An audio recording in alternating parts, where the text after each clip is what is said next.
สวัสดีครับสวัสดีทุกท่านนะครับที่เข้ามารับชมรับฟังอยู่กับผมนะครับจีจีคลิปนี้มาพบกับแนวทางหวยลาวพัฒนาหวยลาวพัฒนางวดวันนี้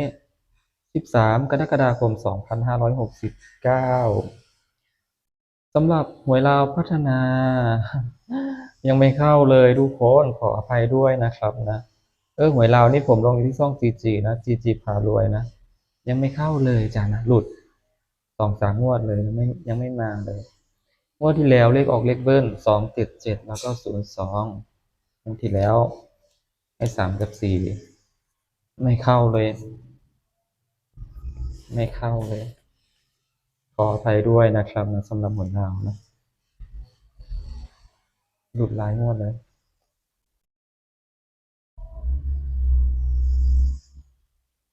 มาดูงวดนี้นะครับ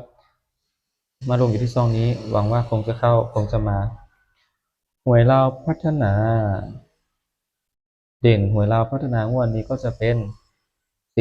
4เด่น4เด่น5นะครับผมขอให้มีขอให้มา4กับ5เนี่ยอ่า6 คู่เน้นก็จะมี40 41 42 50 51แล้วก็52นะครับนะทุนไม่เยอะทุนน้อยจับแค่นี้40 41 42 50 51แล้วก็52จับแค่นี้แหละถ้าทุนน้อยถ้าทุนเยอะถ้าจะจับตัวกันด้วยก็จะมี48 58 46แล้วก็47นะครับนะอันนี้คือชุดกันนะ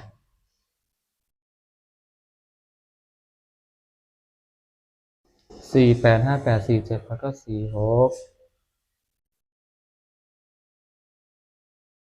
ถ้าไม่อยากจับหลายตัวอยากจับน้อยตัวสุด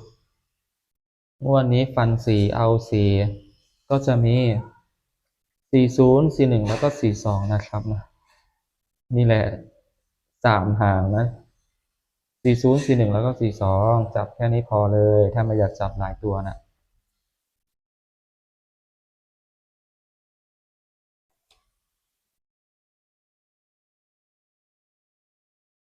เรียบร้อยจบไปแล้วหวยลาวเลข2 ตัวต่อไปก็จะเป็นเลข3 ตัว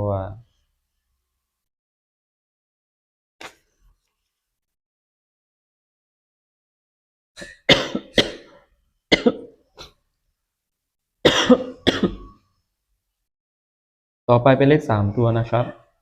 3 ตัวนี้ก็เอา4ฟัน401 402 408 412 418แล้วก็428นะครับผม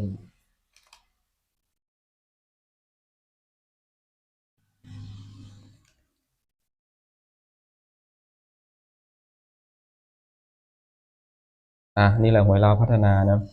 เลข2 ตัวแล้วก็3 ตัวก็จบไปแล้วฝากกดไลค์กดติดตามให้ผมด้วยนะครับเป็นกำลังใจให้กันด้วยนะครับหวยลาวพัฒนายอดวิวมันก็ต่ำเหลือเกินต่ำเลียดินแต่ก็ไม่เป็นไรไม่เป็นไร